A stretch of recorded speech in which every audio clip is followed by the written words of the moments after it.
আমাৰ ছাত্ৰ ছাত্ৰীসকল আশা কৰোঁ তোমালোকে ভালদৰে পঢ়া শুনা কৰি আছা। তোমালোকৰ হাফিলি হৈ আছে বহুতৰে আৰু কিছুমানৰ হ'ব বাকী আছে। চ' সেইবাবে ভাবিলোঁ তোমালোকৰ লগত মই আজি অসমীয়া কুৱেশ্যনখন আলোচনা কৰোঁ, যিখন আগৰ কুৱেশ্যন।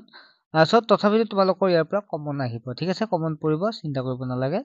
আমি যদি চাওঁ আগৰ কুৱেশ্যনৰ পৰা ভালেখিনি কমন পৰে।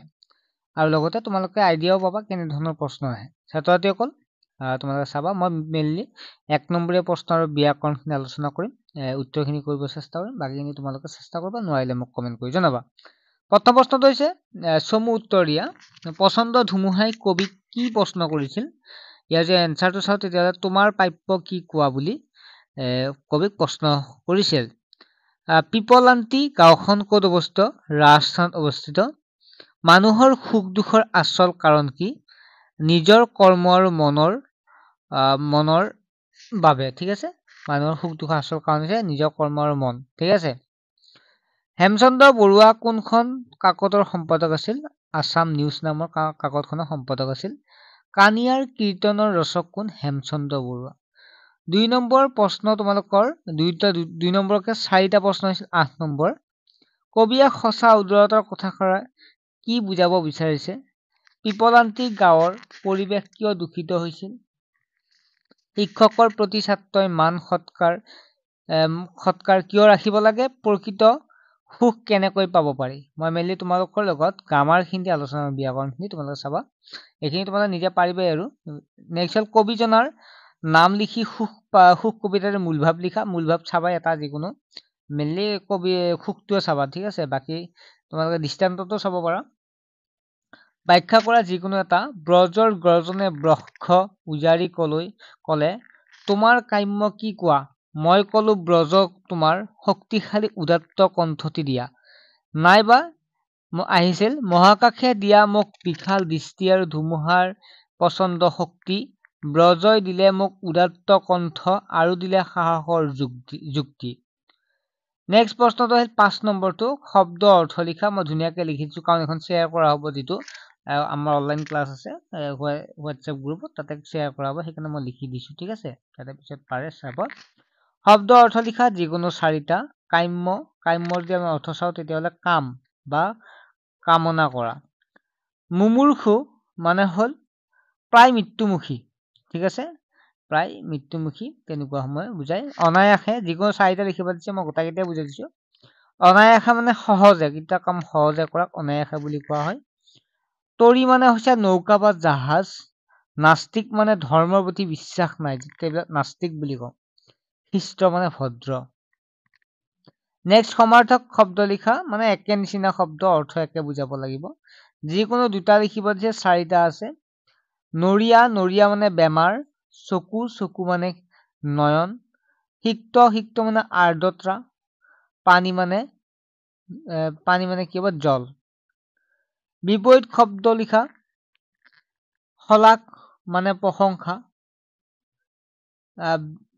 বিপৰীত শব্দ, এইটো হেৰি হৈছে শলাগ লোৱা বা প্ৰশংসাৰ বিপৰীত শব্দ হৈছে শত্ৰু বুলি ক'লে বন্ধু। তোমালোকে কমেণ্ট কৰিবাচোন, শলাগটো প্ৰশংসা হয়নে বাৰু? তোমালোকে কমেণ্ট কৰি ক'বাচোন।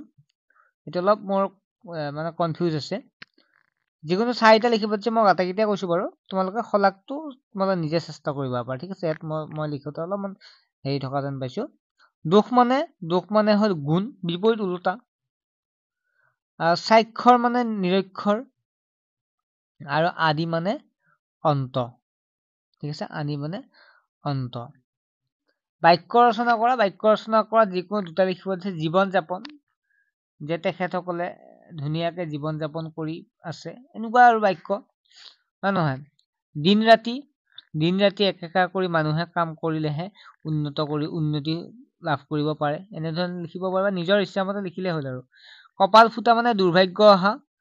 তেখেতৰ কপাল বানে খেতিডৰা মাৰে নিয়াত ৰামৰ কপাল ফুটিল, ঠিক আছে? কপাল ফুটি মানে দুৰ্ভাগ্য আহিল আৰু। প্ৰত্যয় ভাঙি দেখুওৱা যিকোনো 2টা। গাঁৱলীয়া আছে, বননি আছে, জোনালী আছে, লিখক আছে। গাঁৱলীয়া মানে কি হৈছে? গাঁও যুগ অলিয়া গাঁৱলীয়া, ঠিক আছে? তাৰপিছত আছে বননি, বন যুগ অনি বননি। জোনালী জোন যুগ আলি জোনালী। লিখক যুগ লিখ যুগ অক লিখক, ঠিক আছে? ধুনীয়াকে দিয়ে আছে, মই তলত লিখি দিছো, তোমালোকে চোৱা।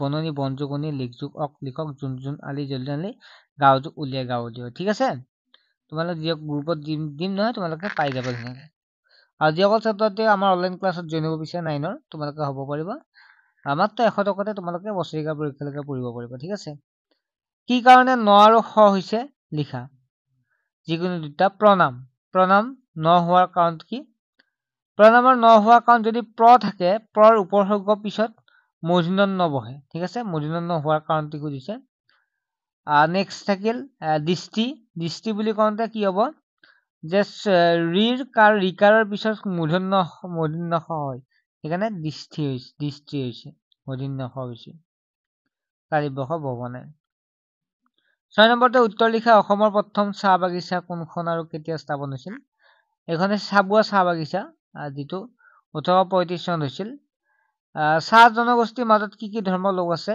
মই লিখি থকা নাই প্ৰশ্নটো তোমালোকে চেষ্টা কৰিবা বহুত দীঘলীয়া হয় যিহেতু প্ৰশ্ন লিখিব নোৱাৰি চুতীয়াসকলে সকলৰ আদি বাসস্থান ক'ত আছিল তাৰপিছত নেক্সট চাহ জনগোষ্ঠীৰ দুটা জাতিৰ নাম উমৰাও আৰু চাওতাল কোষেশ্বৰ বৰুৱাই লিখা দুখন গ্ৰন্থৰ নাম মাধুৰী গল্পৰ কিতাপ চমুটোকা লিখা মেঘৰাজ কৰ্মকৰ যিকোনো এটা আৰু কোষেশ্বৰ বৰুৱা দুইটাৰ ভিতৰত এজনৰ নাম তোমালোকে দেখা পাইছে নহয় যিখন বৈচিত্ৰ্যময় অসম আছে ইয়াত দিয়াই আছে তাৰ পৰা চালে হৈ যাব ছাত্ৰ ছাত্ৰীসকল নেক্সট এখন কুৱেশ্যন পেপাৰ আলোচনা কৰিম আৰু আমাৰ ক্লাছত